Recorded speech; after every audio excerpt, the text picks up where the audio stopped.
Hello, Chanelle. How are you today? Hi, Cindy. I'm great. Thank you. That's awesome. We had a little glitch backstage because I wound up in the wrong live stream. I And was I'm waiting waiting, for I'm a waiting. I'm second like, where are you? because, I Okay. am blonde, so I do stupid things on the computer sometimes. So I thought it Oh was no, me. this was all me this time. This was all me. It's It's like sorted. It's all that matters. Amy is here. Said hello, Hello, everybody Amy. watching while working. Got this playing from both channels. Thank you, Amy. Thank you. Jerry's here. Hi, Hello. Jerry. Amy says, Jerry, your video scared me from yesterday. I thought you had an accident. My husband had an accident in his work truck on Monday. Yeah, I saw that. She hit a squirrel. The first day driving after my surgery, I hit the curb pulling into PT and flattened my tire. Ah! Andy is here. Hello, Hello, Andy. Andy. So Chanelle, I know we just barely met when we did the all five of us. But I want to sit down with you and get your background and your story about why you started this way of eating, any health conditions that may have improved, if you had any, and just get people to know about you. Ooh, once I start talking, I don't stop, hey? That's okay. Just wave a So, finger if I need to stop. Cindy, first of all, thank you so much for having me on. And then I started eating like this, I must say, at least 3 years ago. I lost quite a lot of weight for plastic surgery. I wanted a tummy tuck, and my husband paid for it, so I got my tummy tuck. But I lost a lot of weight for that. And with that, you all know me and cooking. I hate cooking with a passion. There's plenty of other things I'll do on a daily basis, but cooking is not one of them. And unfortunately, you have to do it at least 3 times a day if you're on a standard diet. But I bought in food, and she would actually package your quantities for you. But because I hate vegetables, I will eat fruit any time of the day, and vegetables I'll eat raw at a braai. A braai is called a barbecue. I'll eat raw vegetables like carrots, broccoli, a lot of raw veggies, but I'm not fond of them. So I was sitting there picking the meat out of these dishes, and she would literally give me 80 grams of meat. Now, I'm Afrikaans. We braai, we barbecue Saturday, Sunday, Friday, and if my mom didn't want to cook on a Wednesday. So we would literally do a braai 5-6 days out of a week, some form of. So I'm a meat eater by nature. I love meat. And I could not do these vegetables and little meat portions. And I Googled, can I die from only eating meat? And then I found carnivore. And I was like, oh, there's people out there with brains that think like I do. yeah. So I said to my husband, look, I found this YouTube thing, and I'm just going to do it because you know me and meat. And I did it. I started doing it. We did have a butcher in South Africa, and I phoned him up because he was on my phone. That's how often I would buy meat. And I said to him, hey, can I buy a hind quarter? And he's like, yeah, sure. How would you like it cut? So we eventually found our way that we like our meat cut and processed and whatnot. So we would buy a hind quarter of a cow every second or third month, depending on the size. And we would literally have a full lamb every single month that we would work through. And we were eating like that for, like I say, a good 2 years. But, the creep, the Mhm. creep happened. And very close to us is a shop called Woolworths. Woolworths in South Africa. I think someone said on the group it's called something else, but yeah, oh, they have it somewhere else. But Woolworths have the most incredible snacky things. And I'm not necessarily a chocolates person like I showed on my videos, because in Dubai, I couldn't find nice doughy things that I enjoyed other than croissants. So I leaned into the chocolates, but Woolworths have doughy things, a lot of doughy things, and cakes and scones and beautiful things. And it eventually happened that I had more cheats than meals. So, the weight started climbing up, and then me and Andrew both cope with food, and we did the immigration thing twice in 6 months. So by the end of it, I was just ballooning. I just ended up back where I was before I lost my weight. Yeah. And I just had a wake-up call. Like I said in my video that released this morning, I just woke up one day and I was like, well, actually, I was lying in bed one evening after a tin of condensed milk, and I had no insulin response from it. I didn't have jitters, I didn't have shakes, I wasn't nauseous. Those would have been my responses in the past if on occasion I would have a tin of condensed milk, because that is something that I used to enjoy. Right. I still, Right. I would still enjoy it if I have it, if I choose to have it. But I had no insulin response, and I had a fright actually, because I need to have an insulin response, right? Right. And that's when I realized, no, I need to do something. I need to I need to do something. And that's when I just did it. I just woke up and I'm like, well, you know what? I started this YouTube thing for the whole Cayman Islands immigration thing, so might as well document it. And I started. Mhm. And now you're documenting your minimalism move, your That your was originally what I wanted to right, do. your beef butter bacon and egg challenge that you're doing along with a few of us. Yes. And how are you doing with that? I know it's. I saw your video this morning, so it was like, what do I miss? You know what? I did not expect when Andy's like, you know what? Who wants to do BBB and E in July? I was like, I'm eating nothing in any case. Let's go for it. I did not realize that the two, it's three things. It's literally milk, the kielbasa sausage, and salami. It's those three things that I allow into my diet on occasion. Like when I go to the shops, when I go out, I enjoy a cappuccino. Right, My coffee at home with the milk. I'm okay with the coffee at home and not milk. It's the going out and not being able to have a cappuccino. And on, I call it my pork runs. On my pork runs on Thursdays, I get these little thin kielbasa sandwich. It's not sandwiches, sausages. And then I would get salami. So salami would literally be my, as I pack the groceries away, how you would nibble on a block of chocolate, that would be my block of chocolate. So I would nibble on the salami. It's not a large packet.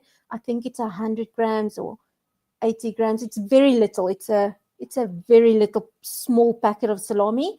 right, And then I would have the sausages over the next day or two. And those would be my treats, and that would be my off plan meals, and I would enjoy it. And now I can't have it. And just, I did not realize how those three treats or cheats, or however you would want to put it, I didn't know, I didn't realize it would mess with my brain that much. right. It's so different. It was like the first time I really did a very strict beef butter bacon and eggs. It was, it was like, God, I missed the cheese. I missed the keto chow. I missed so much stuff, but I did it. I got through it. It was 31 days that month, and it was great. I felt good, but I usually feel good. You know, foods don't bother me. No, Nothing. neither does it bother me. I can eat, not that I want to. I'm a very picky eater, but I could eat whatever I want, and Mhm. Yeah. it The doesn't only bother thing me. that does get me is like I had gastric bypass in 2007. And as a result of that, I wind up with low blood sugar if I eat a lot of carbs. if I don't eat enough protein with it.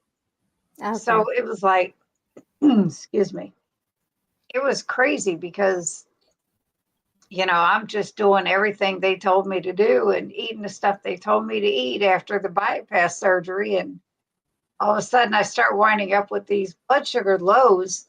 And I'm like, whoa, what the heck? But I also reincorporated dark chocolate, and I was all done. That was it.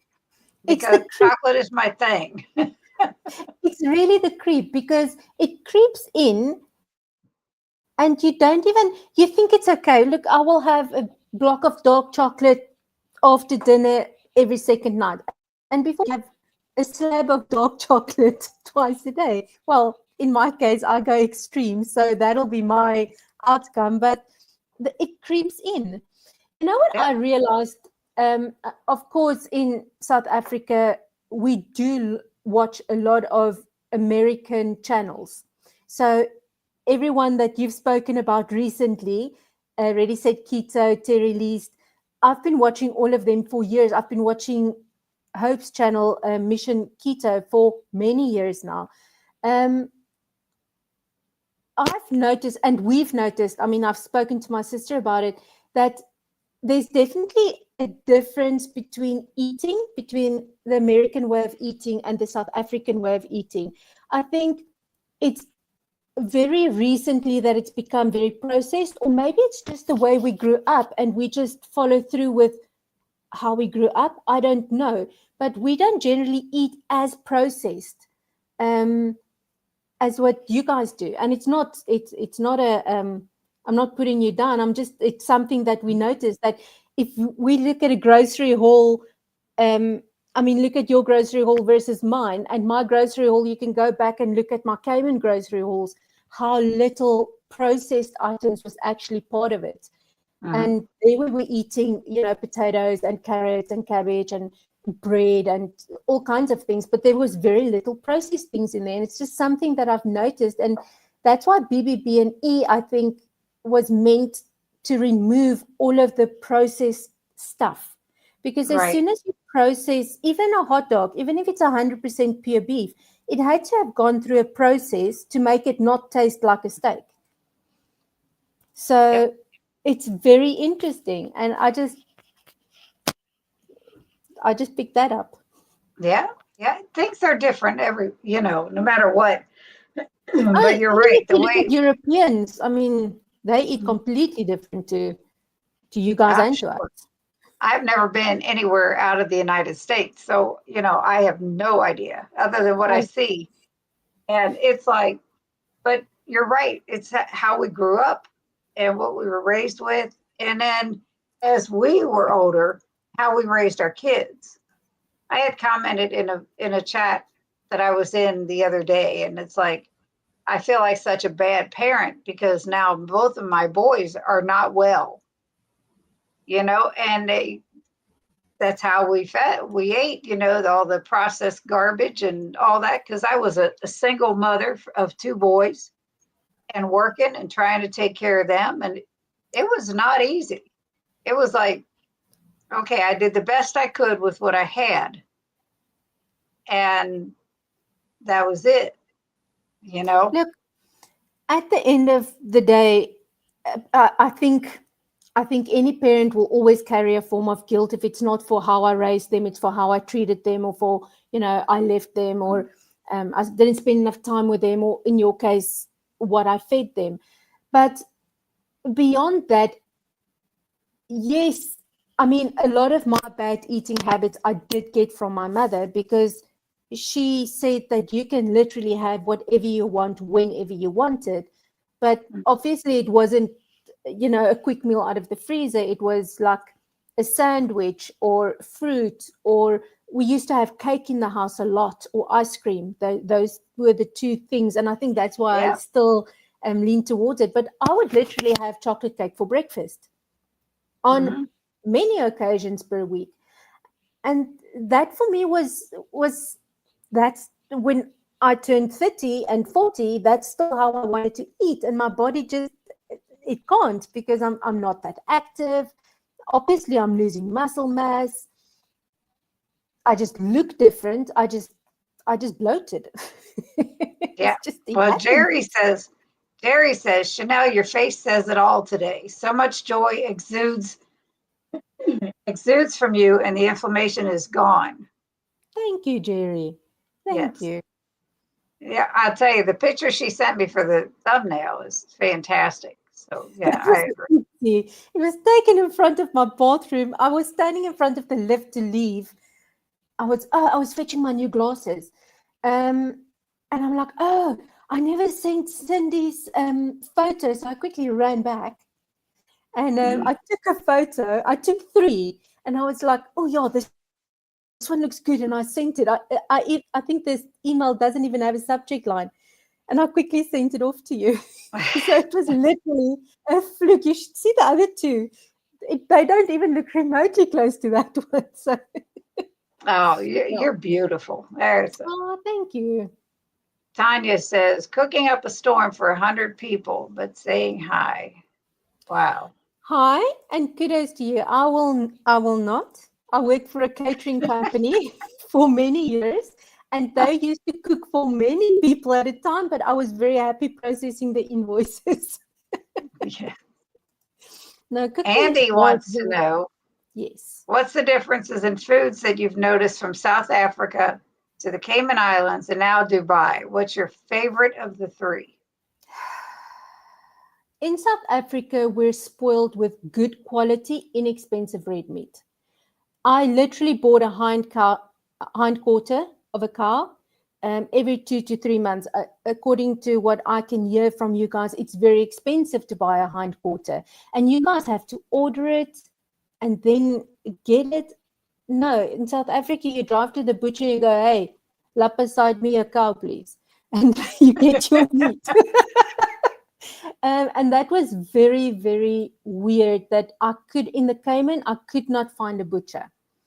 And then we very quickly learned that meat tastes different from country to country. We have very good tasting meat. You will hear me talk about the flavor profile. Um, the New Zealand meat, the Australian meat, it tastes wild. It's got a very funny, I want to say gamey, but it's not gamey. It's got a very wild taste to it. It's a very funny taste that we don't enjoy at all. And what we found that sometimes there's a fishy undertone in some of the meats that we've bought, in both the Cayman and Dubai. In Wow. the Cayman Islands, food was expensive, and it was so weird for me to buy in the Cayman because it didn't look right. There's nothing that you buy in the Cayman that looks the same as in South Africa. I think the only thing that we could find that looked the same was Colgate, but we couldn't find our brand that we like. Sensodyne toothpaste is still the same. And then obviously you look at fruit and vegetables and meat, and those are the same. You don't get the same cuts of meat from South Africa to Cayman. So I won't say you're limited on cuts. I think there's a wider variety of cuts in South Africa. So shopping for me in the Cayman was initially such an overwhelming experience. The first time I walked in to just try and buy basic groceries, I could not remember salt and pepper because it was so overwhelming. What's weird is in South Africa, your shops is stacked in a certain way. It's almost predictable from shop to shop. It's not packed the same way in the Cayman. I mean, your bicarb is called your baking soda is called bicarbonate of soda with us. In South Africa, it's with your baking goods. But with you guys, it's keep on saying you guys, and I don't want anyone to take offense. I'm sorry. It's just. Oh, no. You're fine. You put your baking soda with your cleaning items, which I could not find bicarb for the life of me the first, I would say, month and a half in the Cayman Islands. Eventually get used to it. Dawn dish soap, I think, is possibly one of my happiest finds ever, but now I can't find it again. And Oh then, no. yeah, no, I know. And it was literally, I would put a dash of that into vinegar because, and let's finish this topic first before we touch on other things. But yeah, Dawn dish soap.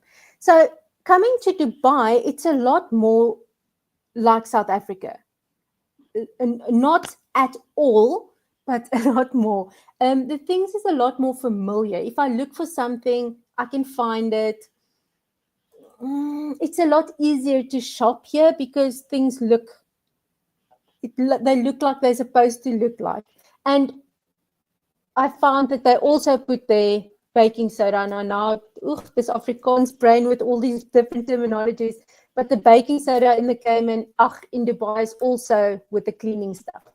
So yeah, that's the differences. The cleaning video I did, I thought I bought Handy Andy. Now Handy Andy, it relates to, like, I think you call it Jif or shave cream, but it's a white cream that you can clean with.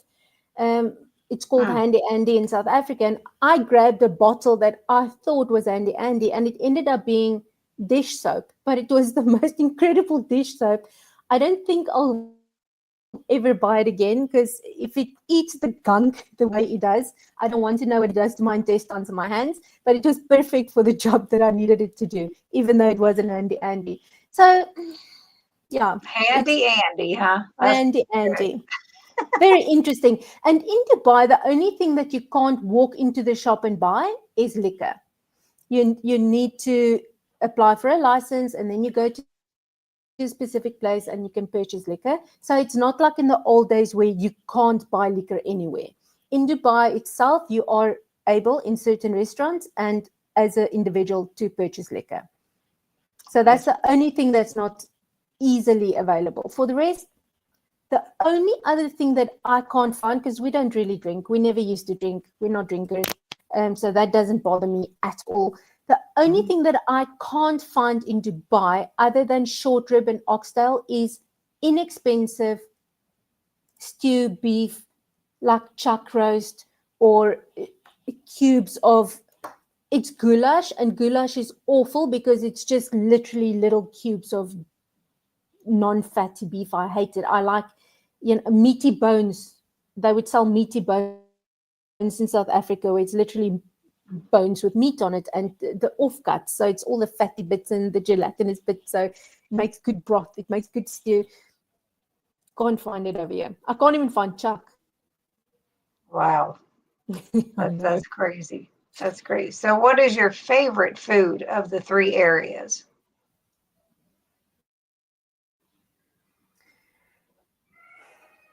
You know, I have to I had to really adapt our lifestyle from South Africa to the Cayman because one was budget, because initially we had to, we have rands. Now, I explained in one of my very early videos when I explained the pricing, if I look at a US dollar, I have to add a zero and then multiply it by two. So if I look at a $2 chocolate, I then make it 20 times 2. So a little chocolate that you will spend $2 on ends up costing 40 Rand. 40 Rand, you can easily buy 2 to 3 loaves of bread. Depends on the bread. Wow. So that is the price difference. So we really went onto a shoestring budget when we got to the Cayman. And we bought a lot of chicken. I found that the Tyson chicken was the best. So we ate a lot of chicken. I could buy chicken for $1.99. Cayman dollar. Cayman dollar is always 1.2 stronger than a US dollar. Also messing with my mind because me and maths. But chicken tasted good. It was cheap enough. We could live with it. After that was pork.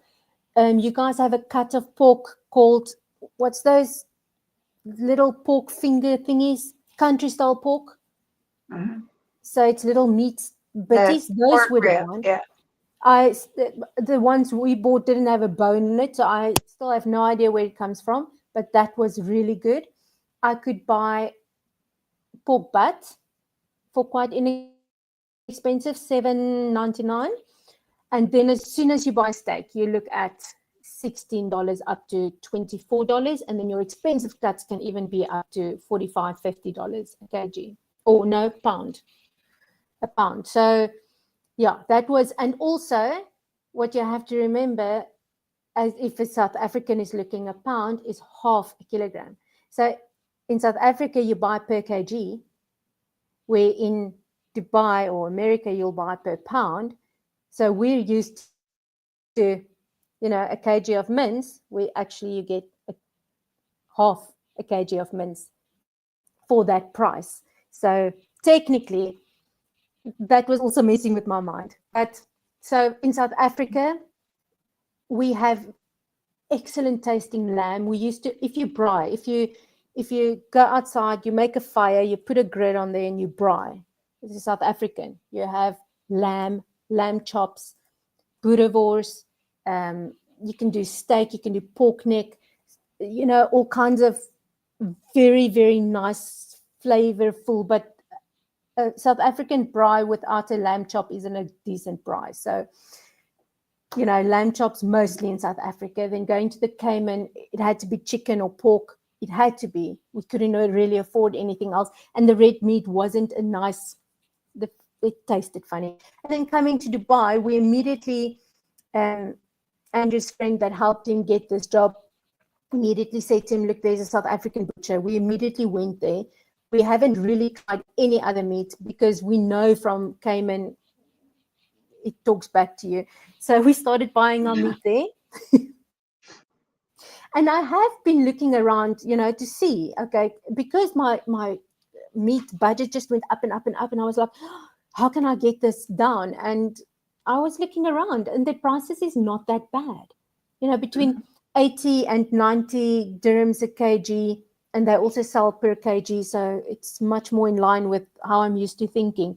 So, and it's familiar cuts. And, the guys that work there, the one guy that likes to help me, he's South African. So, yeah, we have a great time when I buy my meat. But the red meat here is awesome. I just can't have a lot of it because it's so expensive. So I have pork belly. The short rib here is absolutely divine. Pork belly, I'm really enjoying. And I can't say, I haven't had a bad tasting meat from these guys, except for the ribeyes we bought on special, 2 weeks ago. They had a funky taste, but now I chuck them in with my short rib stew and it doesn't even bother me. There you go. You got to hide it sometimes. Amy said, I'm going back to work. Got a call, catching up. Okay, I'm back. Got a call, work call. Wow, I can't read either. You missed nothing. I just babble. You're good. Jerry said, yes, years ago I traveled abroad and thought some meat tasted fishy too. Wow. I don't know why. And we bought oxtail from the South African butcher, actually. And that was tasting very fishy. And I made him, you'll even hear me make comments in my videos. I made him promise. I said to him, if it tastes like fish ever again, I'm bringing it back to you. Yeah, I would. If you want fish, you buy fish. I don't like fish. I don't eat fish. Bacon Baby is here. Hello. That's a cute name. Yes, it is. Please hit the like button. Thank you, Amy. And they're saying hi. So you've gotten this. Were there any health issues that you had? Yes. And that have corrected since you started eating proper diet? A lot of them, actually. Like many other people, a lot of them you weren't even aware of until, after you've gone clean. There were major ones. My eyes, for instance, was one, but I do think a lot of that has got to do with the pressure between the various countries. I do believe that. So the eyes, it's still a bit of itchy. I used to be very itchy around my wrists, behind my ears, my chin. I used to get needles and pins in my hands. I used to have random hiccups. Now, when I did research on that was one of the things that actually scared me. Strokes run in my family, and they say random hiccups that you would get it's not necessarily after a meal. It will just randomly happen. They say that's a precursor, a warning sign of a stroke. So not that you're having one, but your body is building up to one. So that for me was a big, I don't know if that is what was happening, but random hiccups is why you hiccup randomly when it never used to happen. It started happening here the last 3 months when we were in the Cayman. So that randomly happened. That's all stopped. Then the usual ones, bad sleep, anxiety, obviously inflammation in my face, weight gain. I had a knee when I was walking. My knee it felt like it locked and it didn't want to bend. That's gone away. But we're Nice. not nearly, but we're not nearly walking as much as what we used to. So, well, we are and we aren't. So, but the knee seems to be okay. Needles and pins gone away. And then I don't know how many, I haven't seen any men in the group. Sorry, Andy. Like going into my cycle, I would get these hot sweats and cold fevers that the gynecologist, after many blood tests, said to me, after the tummy tuck, the doctor explained that what he cut off was hormonal fat because he could see it in the weight. He said the amount that we cut would normally weigh about 500 grams, which is a pound. He said he cut off about almost 2 kgs, like 4 pounds. He said, and in that weight alone, he could see it was hormonal fat. So the gynae said to me, she suspects that my body is having an inflammatory response because it's now looking for this pathway and it can't find it. And it's as I enter my cycle when your hormones, and then me being my age, perimenopause and slightly overweight, my hormones just at that point go haywire. And that is an inflammatory response that my body's putting out. And that is what it looks like in my body with these hot flashes. And it's not a hot flash, it's a fever. And then the cold fever that comes after the hot fever. Wow. And I had the sweats that I showed you in my week 3. That was the week before we went BBB&E. The week we went BBB&E, I went to the pharmacy. I bought myself evening primrose oil, and it's called Menopause. So it's a daily vitamin that you drink. I had it when we just landed in Dubai. That month I seemed to have been fine. So I thought, I'm willing to try anything. I was so sick when I went carnivore. I just don't want to be that sick anymore. I started drinking that day, but it was also the same week I started BBB&E. And I immediately started spotting for an entire week into my cycle. So it was a awful time period, but I wasn't sick going into my cycle. So this was the first month that I wasn't sick going in, and now I'm waiting for the next one. And hopefully this has now resolved itself. Right. I will keep the people updated on my channel. So Yes. keep watching. Yep. But And speaking of which, Andy just shared one. your channel here. So thank you, Andy. There we go. So that's why I focus on my channel, for older women, like women that's perimenopausal and going through these weird things in your body. For instance, I had to change my hair. I was wearing my hair up in the Cayman and I was starting to see bald spots. And I said to my husband, I can't look like this. I look bad. And then makeup. Well, just before we went to the Cayman, I had to change my entire makeup regime, how I did my makeup, the type of makeup I was using, because none of that was working on my face anymore from my 30s to my 40s, mid-30s to mid-40s. So then when I landed in the Cayman and now in Dubai, I can't wear foundation because it's too hot. Your foundation just actually goes and sits on top of your skin. You look awful. So there's so many changes, underwear and clothes, things that you used to enjoy wearing. There's a certain comfortable look that I had that's not working for me in my mid-40s. So I had to adapt and adjust. And I'm still going through it. I mean, those changes are now just, from what I understand, coming. So you just have to roll with it now. But it's noticing it when it happens, and know that you're not going crazy. It's not Right. it's not you losing your mind. It's part of life, but you have to lean into it and not fight it, I suppose. Right. See, I had issues in my 30s and wound up having a complete hysterectomy when I was in my late 30s. So I went through all of that stuff Yeah. years and years ago. I don't even remember it. It's like, and everybody's talking about it now, and I'm like, did I go through that? Because I didn't No, have a hard time. I mean, you they should took say ovaries thank and everything. goodness. Thank goodness you don't have to go through all of that. Oh, trust me, yeah. It's like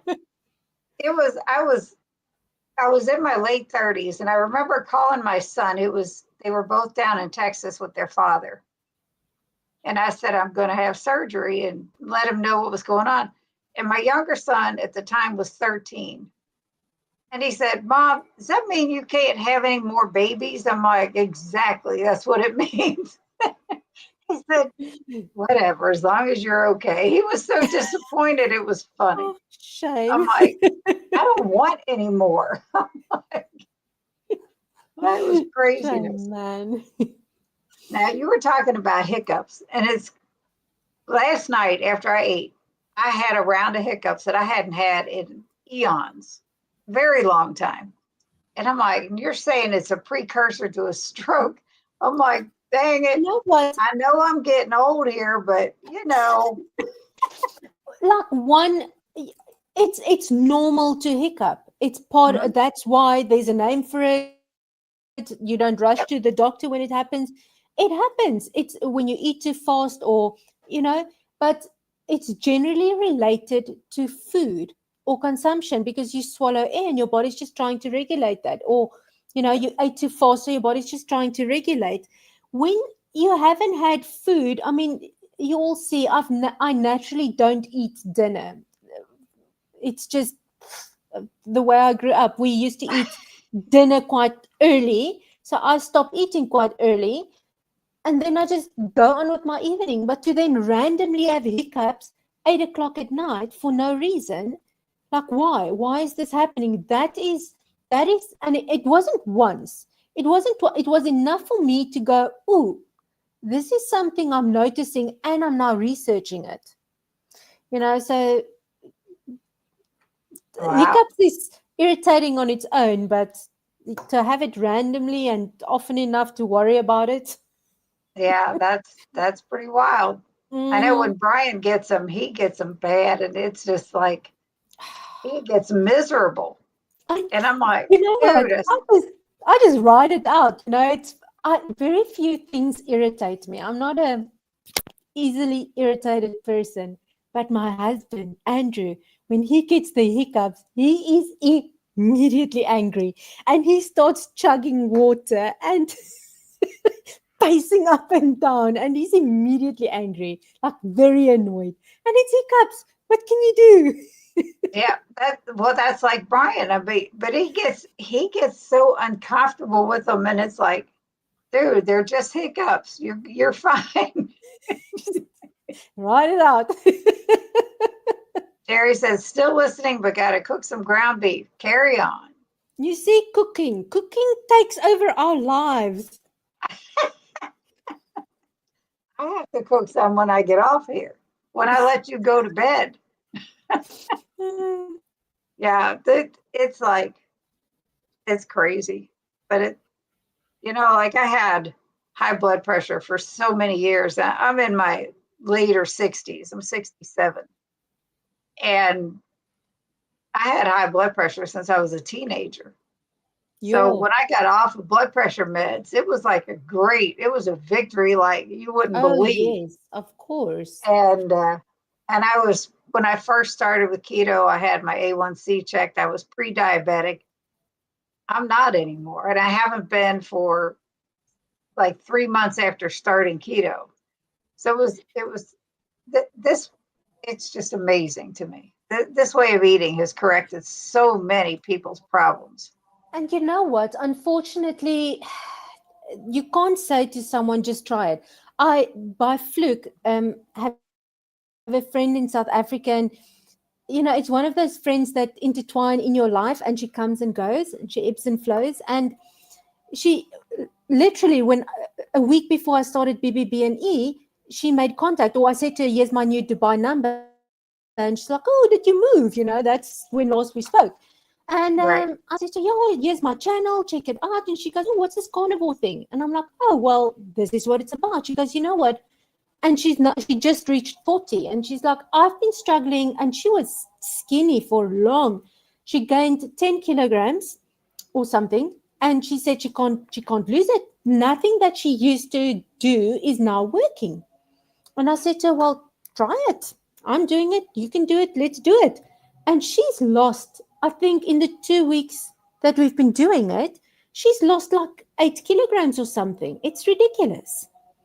So, I'm going to have to look up again. Kilograms to pounds. Andy, please make that conversion for us quickly, man. So I can't believe that she's lost that much. And she said to me, if someone told her to only eat meat, she would never have believed them, ever.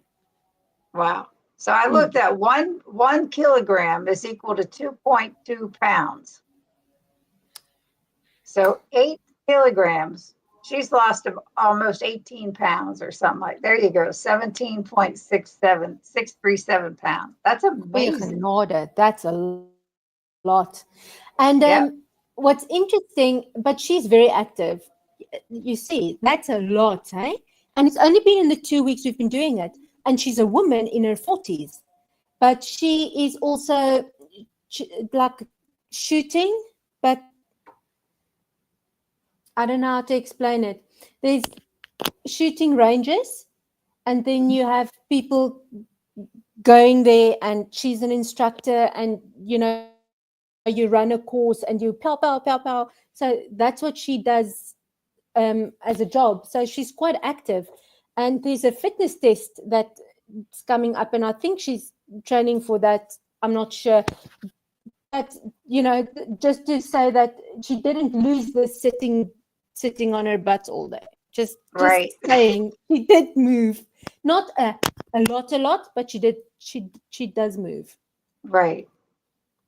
Andy wants to know, how long did it take you to adjust to the time difference from the islands to Dubai? Did you notice a difference as well in your appetite? No. It was what's brutal on us. It was for us going from South Africa we flew from South Africa to Miami. And that time difference, that was the very first time that we flew out of a comfort zone. So into a strange country where our network didn't work. We had to go to a hotel. We stayed in Miami for 2 nights. That was tough. Our bodies was tired there. But it was also coming down from the high of, okay, you need to pack up your entire house into 7 suitcases, and whatever you leave behind now is forever. Goodbye. And then your suitcases are too heavy. So I was picking out clothes as I was running out the door, so that was very stressful. So landing in Miami, I was very tired. We slept quite a bit. Landing in the Cayman, what hit us there is the humidity. Oh my word. Miami was humid, and then you times it with 10 and you get the Cayman Islands. I would shower and be wet trying to dry myself. I would Wow. I couldn't blow dry my hair. I had constantly I looked horrible because I would just wear my hair down till it was sort of dry and then tied it up. No makeup, because you're just constantly sweating. I actually developed it's a fungus that eats your pigments, and it only appears on your upper part of your body. I got it when I was a teenager, and it just reoccurs. It's almost like cold sores. So it reappears in your system over time as your immune system drops. And I actually got it when I was in the Cayman, but I don't think it's from my immune system dropping. I actually think it's literally from the amount of humidity that was on our bodies, because you were never dry. I was walking around in a strappy spaghetti dress, no bra, 90% of the time because it was just so hot and sticky. I can't explain it to you. And then coming here was almost a relief. It was nice. It was That's good. we had half the luggage than what we had flying to the Cayman. We came here. It was easy. It's dry heat. We're used to it. It's hot, but so was Cayman, so South Africa. We're used to it. And we just almost got into the rhythm of it. What was weird for us was the traffic was very overwhelming. There's like 7 lanes and all of them have the same amount of cars on it. And getting around, it walk. So you walk. We could easily walk 24,000 steps a day, 23,000 steps a day initially, the first, I would say, 2 months when we were here until Andrew got his vehicle and until we settled. I would say after we landed here, it got a bit better. But yeah, we walked. I can't tell you. We walked. And that is what we had to adapt to coming here. It wasn't necessarily, time zones. And you feel a bit, we call it babala's hangover. You feel a bit like you have a hangover, like you're a bit miffy, a bit headachy, a bit, you're not with it, you're slow in making decisions. So you're just generally a bit not yourself. But it's more than just a time zone change. Oh, I'm on holiday. It's also because you now know, okay, this is now my city. This is now a complete new adjustment. This is now your new life. So it's more than just climatizing to time zones. It's a lot. Yeah, it sounds like I can't. It's like Brian and I, my husband and I, we went down to Florida. Now we live in Kentucky. We went to Florida in the beginning of May, and we got to meet Hope and Andy and Nancy Tanner, a bunch of people at the meetup that they have. And I got to tell you, they said, "Oh, you need to move to Florida, and you're going to love it here." It was so humid. It was crazy. I'm like, and that was the beginning of May. I can't even imagine. I can't imagine how it is now, and it will be next month. And I'm like, no, I love you guys, but no. And you quickly do a conversion for us. It was 45 degrees Celsius today. How much did you say, love? How much was it? 45. What was the temperature today? 45. Yeah, it was 45 degrees Celsius today outside. Now, I like to in the mornings open up the doors and switch off the aircon just for my place to air. And Andrew's like, please don't do that. It's summer. We're going to die. So it's just like tomorrow morning, I'm doing my pork run again. I leave here. If we go and walk 4 or 5 o'clock in the morning, it's already 35 degrees. As soon as my pork run happens and I get back at 10 o'clock, it's already 41. There we go. It's already 41 degrees at 10 o'clock in the morning here. 113 degrees Fahrenheit. No, thank you. And it's still going to get hotter. This is the beginning of summer. It's going to get up to if it's a dry heat, it would be similar to the heat in Arizona, where yes, it's dry. Because it's desert, yes. It's not as humid. It actually turned humid now. It turned humid now in the last month. But they say that the summer heat is humid, and then it goes back to the dry humidity again. That was interesting. Mm-hmm. And from the 15th of this month, I think until the 15th of September, by law, you're not allowed to have anyone work outside without covering. So you have to provide covering for any worker that works outside by law. Wow. Yes, very interesting.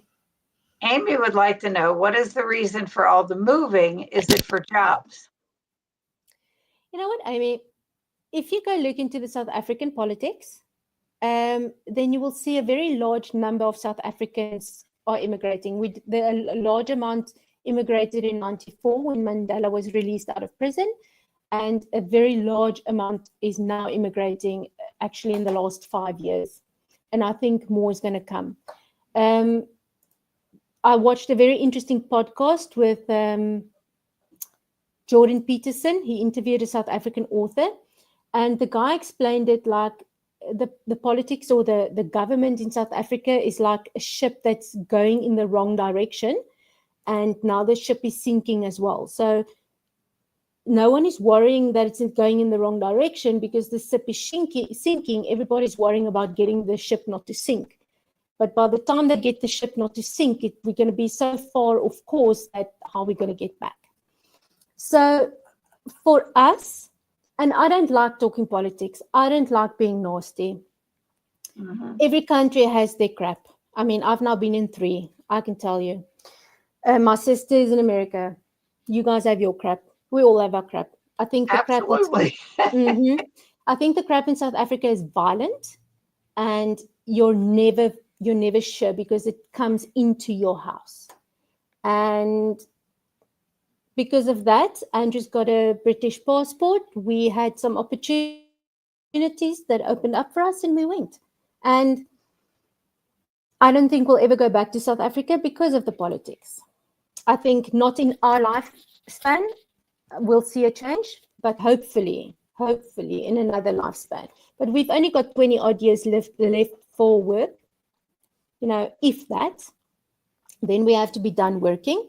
And I don't think in the next 20 years we're going to see South Africa turn around. Wow. So, serious note, but that's why. Yeah, I get it. And she says, thank you for explaining. Karen is here from Florida Sunshine. Florida Sunshine, not for Cindy. Yeah, I got to meet her at that meetup that I went to. She's nice. And it's only 96 degrees here today. So no, it's in the 90s here in Kentucky. It's just not as humid. So I think it's the humidity that kills you because yeah. Then the Cayman, it was 35 degrees, but it would feel like 41 because of the humidity. It was, oh no. Yeah. Yeah. There are things we take for granted here. Thank you for being open, Chanelle. Yeah. I don't think I'll ever mention it on a video. I don't think it's something that I want to discuss. But if someone asks me, I will obviously openly talk about it. Yeah, it's pretty wild. Mm. Andy says, will you ever come to America to visit?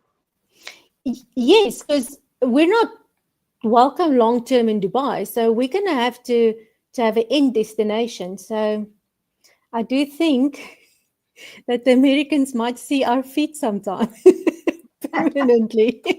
Well, that would be awesome. But it will be Florida, Miami, because that weather is, I mean, the Cayman beaches, guys, the footage that I show you does not explain it. If I can go back there, I would. I'll just use my aircon more often. But I think Miami was about the closest to Cayman that I got. And I don't think it'll be that expensive. So I think I'll settle if I have to in America on that side. There you go. She'd be in Florida. Sorry, Cindy. Amy said I was thinking the same thing. Isn't Chanelle coming for a meetup? Not anytime soon, unless you tune me in. And Amy said Grand Caymans is her favorite Caribbean island. Look, I've only been there, so I have no other ones to compare it to. But yeah, that one was pretty awesome. There's Andy. Florida, the greatest state in the union. You are so crazy, dude. Except for those gators. I hear you have lots of gators floating around. Yeah, I'm all set with that. Nope. You see. We went to these places and there's these little lizards running around. I'm like, oh, no. So in my video this morning, I said I would like my tiny house in a forest by a river, but I want them to camp it off and fumigate it like once a month at least. Because I don't want the snakes and the spiders and the scorpions and the stuff that comes with nature. I don't want that. Nope.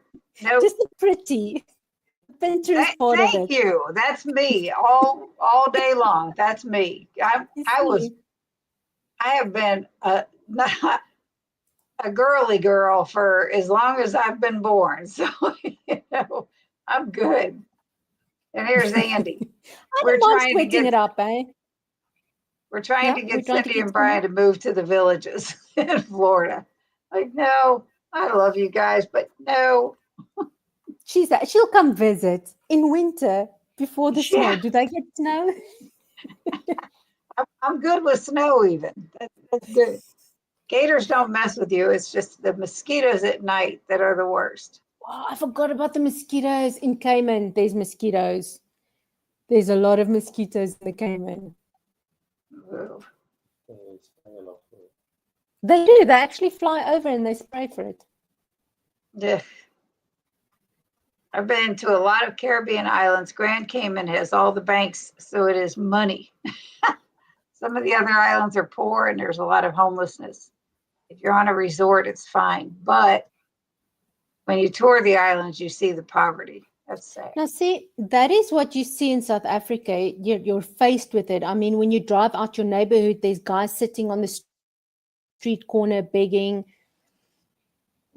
Oh, you see that all the whatever. time in the United States too. All corners, people, guys with people with signs. And No, I can't, eh? I now can't. here's the thing. Brian is from New Hampshire, and I had lived there for, I don't know, since the late 90s, and we moved to Kentucky in 2021. And while we were still living up there, there was a family who were very well off, drove a really nice car, and they were spotted numerous times standing on corners with signs begging. A lot of It's that is happening in aggravating. South Africa as well. Yes. Mhm. But what I mean by poor is, I mean, these guys are sitting in shorts in the middle of winter without shoes. That kind of poor. Then you obviously have your guys that's sniffing stuff and smoking stuff, so you spot them a Yep. mile away. But there is an influx. I mean, there's videos floating around about the South African borders with the Zimbabwean borders. The guys are just walking through in masses. So you have this influx of people coming into your country from Zimbabwe, where they have, I mean, if you go from Zimbabwe to South Africa for a better life, then you must know how bad Zimbabwe is, you know. So they come to South Africa and they just, there's no work. They just sit. I mean, not every single, if you're middle class, then you have a domestic worker working in your house. I had one twice a week, and her name was Fides. She was brilliant. She's a Zimbabwean lady, and she worked for me for 9 years. And that is common in South Africa because labor is so cheap. Cheap labor is cheap. Let's put it like that, because you can literally Wow. pay them what you want because they're not documented. Yep. There's years ago, and I am adamant, if somebody's begging for money or food on the street corners or, at the ends of the highways, just everywhere. Years ago, I used to help out on the weekends at this gas station, convenience store thing. And there were guys that would sit right off of the highway, and the main highway was right behind the gas station. They would get money, come in and buy their fifth of whiskey or whatever, and go back. I swore I would rather buy food for somebody and give it to them than to give anybody a dime, because you don't know where that money's going. Now, we were part of a church, and this church actually took up, they're called informal settlements. They had an informal settlement that they started supporting, and they started doing, like, you know, places for kids to play after school care for kids, because so many of the parents work, the kids is in the street the whole time. Mhm.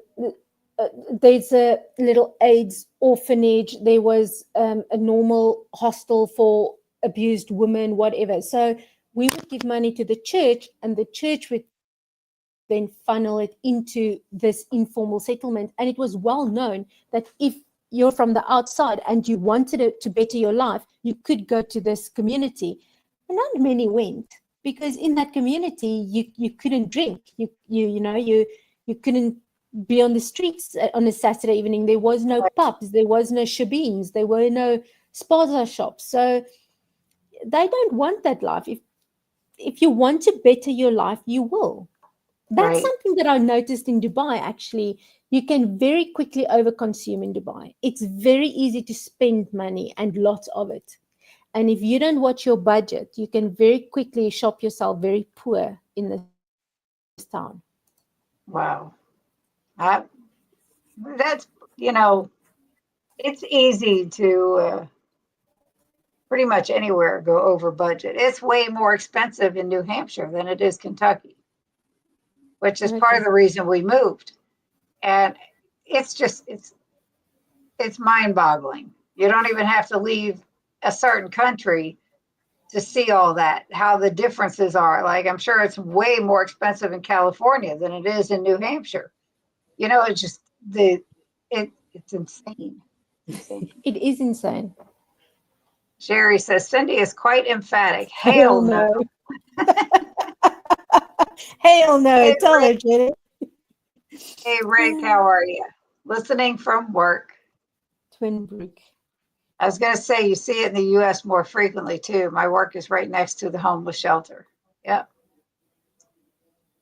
I heard that some of the street corner beggars are making 50 to 60K a year doing it. There was a special on the local news about it. Yeah, and the thing is, some of these people that are out there begging, they have jobs, they have money. You know, they're driving really nice cars. It's the ones in New Hampshire. They were plastered all over the news. They said, do not give these people anything. They're not homeless. They're not destitute. You know, it's like, whew, it's rough. It's like, I don't know. If I had nothing, I couldn't do that. I couldn't. Jerry said, my son's nanny was from Nigeria and she was here in America being trafficked, and my faith compelled me to step in. Long story. I bet Shame, man. that's another whole topic. That's Yep. that's craziness. But you know what? That's also, if you saw the size of my house that I had in South Africa, it was a tiny house. We lived there for 17 years.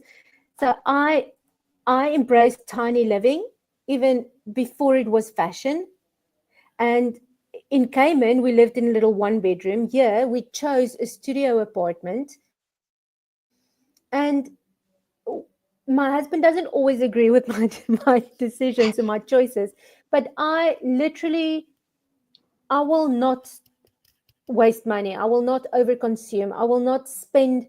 If I don't live in every single room of my house, then obviously I have too much house, that kind of this Mhm. scenario. So I do embrace minimalism, and that takes hands with frugal living, because you don't. For instance, we now have to repurchase. We all been hearing about microplastics and forever plastics. So now I was on this hunt for a plastic-free filter coffee machine that you can't find on planet Earth. So I went with a French press. Now Andrew stopped drinking coffee, he started drinking tea. Now the French press is being used for Andrew's tea. Now I don't have something for filter coffee. I refuse to buy another French press. So now I'm just drinking instant coffee. You understand? So those are the kind of decisions that you make that's got knock-on effects. So I will spend a fortune on meat, but you know, I, I hate wasting. I will eat every single morsel of that meat because I will make sure it doesn't go to waste. I just, Yeah. it's minimalism, frugal living, and then I found carnivore and BBB&E. It takes hands with those two so nicely because there's no food waste. You can streamline your shopping list and your budget to such a nice. I'm going out again tomorrow. I know exactly what I need to get, how many I need to get to get me through the week. So Yeah. it takes hands, and you can just move forward, start saving. Now, I was talking to my sister before we came on this afternoon or this evening for you. And I told her, yeah, I said, they've moved into a studio apartment in Dubai. She said, I said, I said, I could do that. She said, no, you couldn't. She said, you'd have to get rid of all your yarn. She said, you wouldn't be able to have any hobbies. You wouldn't have any room to put anything. Well, I can't wait for us to just, they say 6 months and you're nicely settled. And we didn't want to make any debt, so we're doing it all cash. So, budget is a bit tight, but I can't wait for a bit of loose money so I can buy some yarn so that I can do a bit of a crochet project, because I came to Dubai with a hoodie and here's a little blankie. And because the aircon is so cold, I'm freezing of the cold every single day. So I want to knit myself, I'll crochet myself a little blankie for my knees. Maybe I should just go buy a jacket or a jersey. Yeah, I just finished a granny square blanket. I told Hope and Andy last night. Yeah, that I sent to my son's girlfriend's sister. Sent it to her. And I started another one that is a heavier yarn. It's the blanket yarn. Okay. Yeah, that's No, gonna be they can pretty. keep you busy forever. Hey, I Oh had the yeah, most I mean, beautiful one I crocheted for my bedspread in South Africa, but mhm. all got sold. Yeah, it keeps your hands busy too. For Oh, me, yes. it's like, if my hands are idle, then there's going to be food involved, and it's like, I started crocheting actually when I quit smoking. Now, I talk about my quit smoking journey a lot because I can relate the food addiction uh and smoking. I compare the two because they work so similar. Um, and like I also mentioned in a video, like you have to have these clean cut lines for smoking, like just don't pick it up. But with food, it's more difficult because where's your line? With carnivore, it's easy. There's your boundary. Stick to it. yeah, But then when you start craving like the late night snacking and the whatever, that's mhm, when the hands need to be busy. Because I only yep, have 3 cupboards. I used to, reshuffle a drawer or a cupboard when I stopped smoking. And then I ran out of drawers and cupboards to reshuffle. And then I started crocheting. So in this yeah. house, I only have 3. So That's need to great. So crochet. I make sure I spend some time doing. Now we're doing reselling, so I'm busy listing things like on eBay and stuff like that we have acquired, What are you and selling? all kinds of stuff, all kinds of stuff. You're busy. You've got the YouTube, the Yep, reselling, yep, the hobbies, yep. the husband. They keep you busy. Cooking for him. Well, he has his own hobbies. He makes, and we've sold a lot in the community. Cutting boards, coaster sets. He has a laser engraver. Oh, He also nice. has a lathe where he has made pens and bottle toppers and all kinds of things. The man is Okay. very talented. Nice. So, and It's we're both good to keep retired. busy. So yeah, you know he's been. We both retired on disability. They have changed mine over since I hit 65 and just kind of told me, now you're just retired. So I'm just old now. You can be But retired as long as you're not recycled, okay? it's great. So, I've made sure I pocket time for my hobby, and they're all hobbies. Let's just say that because, Yeah, no, they're all know, hobbies. I mean, but as far as crocheting, I'll sit down in the evening and pick that up while I'm watching TV, oh, see, or we don't do TV. yeah, that's No, I'm just, and it usually doesn't even come on until the evening. But we have one in oh, okay. every room of the house. There's a TV. So, Oh, yeah, we had a massive one in South Africa and one in the bedroom. mhm, And then I was doing bookkeeping, so I always had a second screen with like a something playing in the background. yeah, yeah. Sometimes it helps, but I call it white noise. if I work, I have to listen to something that I've seen already. Because as soon as I listen to something I haven't seen, I want to focus there. Right. So as long as I used to play Bones or CSI or NCIS or whatever. Criminal Minds. Oh, I love Criminal Minds. So I used to play that in the background over and over while I did my little Yeah. computer workies. So we've been here a little over an hour, and I know Yes. it is after 9 p.m. and you guys get up Yes. really early. Yes. You know what? We're really struggling with our usual routine. I must Mhm. admit, we used to in South Africa diligently. We used to get up at 4. I had a personal trainer at 5. Um, 6 o'clock, we would back home, start getting ready for work. As soon as we hit the Cayman, the first while it was a bit rough, then we got into it again, got up at 4, we did our walk beautifully. Yeah, I don't know. We are really struggling to get to bed early. For some other reason, you just don't get to bed early. And that's, then you can't get up at 4, not even at 5. I don't know, but I'm going to have to get my butt in gear if I want to do those 10,000 steps a day, because you don't just jump in and do 10,000 steps. You kill yourself. No, it's going to be interesting. I'm going to give it a shot. That's for sure. Jerry says, Chanelle, go to bed. Yeah. Love you, friend. I don't have to go far. It's right there. Yeah. But thank you so much for doing this. I Thanks for really having me. appreciate it. You are just It was awesome. And I'm so glad I found you through Hope and Andy, and Yeah, I know. it's been I great. also believe it was meant to be. That's right. That's right. And you can tell Andrew we all said hello. We know he's over there. He's over that way. It's right here. No, I'll definitely tell him. But we'll be chatting tomorrow. Well, when I wake up, I'll probably have 40 messages again that I'll have to work through.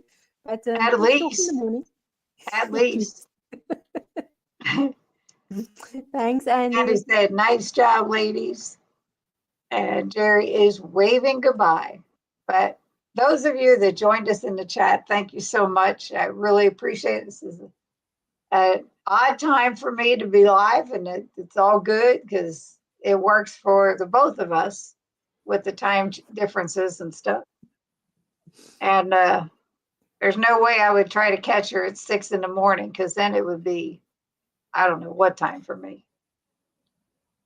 8 Well, hours I'm back. still up by 10 o'clock at night. I'd still be up. There we go. Can we do a live then? I might look back my mornings. Morning close-ups. Half of the time I'm still awake at midnight here, which is 8 o'clock in the morning your time. So There we go. I'm good. One day we can do that one. Yeah. Jerry When said, I say reach my goodbye goal in weight. your language. Baie mense, baie dankie. Dit was heerlik geweest en ons maak weer so. I said goodbye people. Thank you very much. We'll do this again soon. Yes, we will. Thank you so much, Chanelle. I really appreciate it. Everybody have a Real great pleasure. day. Brian and I will see you in about 5 hours, less than, when we go live at 6 p.m. Eastern time. But everybody have a great day, and I'll catch you later on. Bye.